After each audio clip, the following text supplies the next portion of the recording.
Welcome to Newsmax TV. I'm Kathleen Walter. With us now on the phone is Representative Shelley Moore Capito, Republican from West Virginia. And Representative Capito, thanks for joining us today. Thank you so much. Well, the Obama administration is allowing members of Congress and their staff to be exempt from certain provisions of Obamacare. You came out this week in objection to this, saying that you will refuse this special Obamacare exemption. How come? Well, absolutely. I see it as an issue of fairness. I don't think that members of Congress should be treated in any kind of special category, and I think that the lawmakers that made this law, which I did not, I was vociferously against it, but should have to take the plan as they envisioned it, and so I refuse to take a subsidy, and I don't think any other member of Congress should take one either. And when Congress is back in session, I understand you plan to introduce the No Obamacare Subsidies for Congress Act. What can you tell us about this legislation, and what kind of support do you expect it will receive from your fellow lawmakers? Well, basically what this legislation does is that it overturns an administrative policy that says that members of Congress will get a subsidy to go onto the exchanges of Obamacare. If we were regular citizens making what members of Congress make, we would be ineligible for a subsidy. So why should we be treated any differently? I think it's an issue of fairness.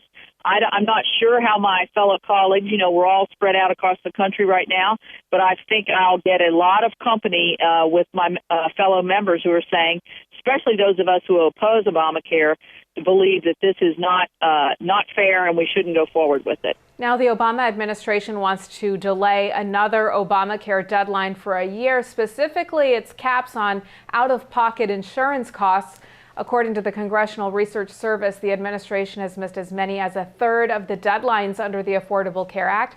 What do you make of the administration's repeated delays of the law? Well, I think these are indicators that the law is flawed, that it's fundamentally unworkable, and it should be overturned and repealed and start over. We do need health reform. We do need accessibility and affordability in our healthcare system and more insured.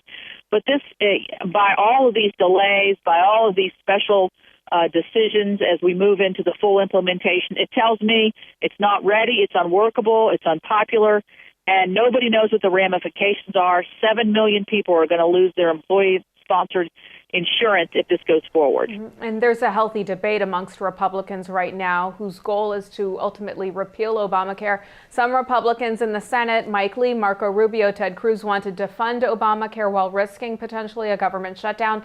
Other Republicans are saying, let's delay the legislation by another year. Which approach do you support?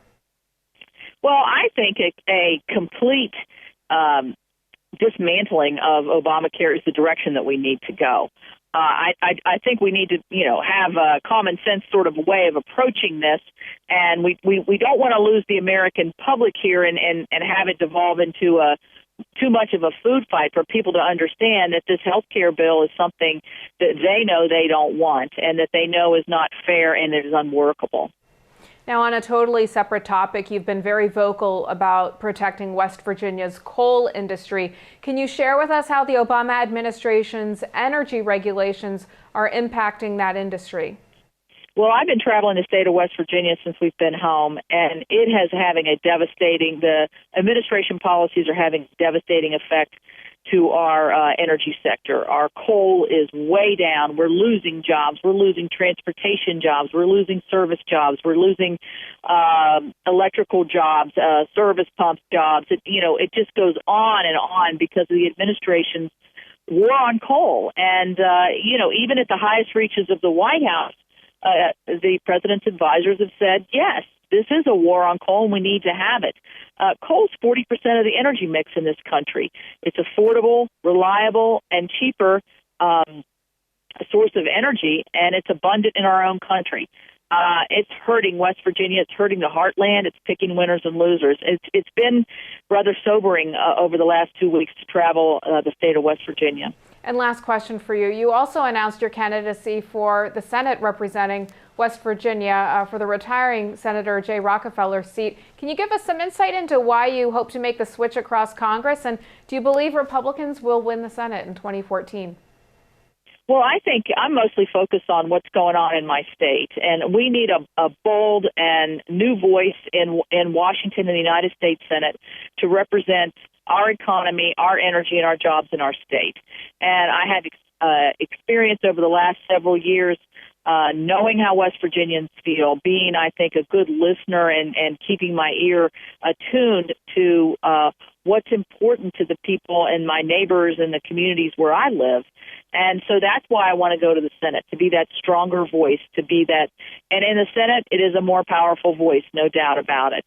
I do hope Republicans take the Senate, but I think that remains to be seen. There's a lot of hard work between now and November of 2014. All right, Representative Shelley Moore Capito, thanks so much for being with us today.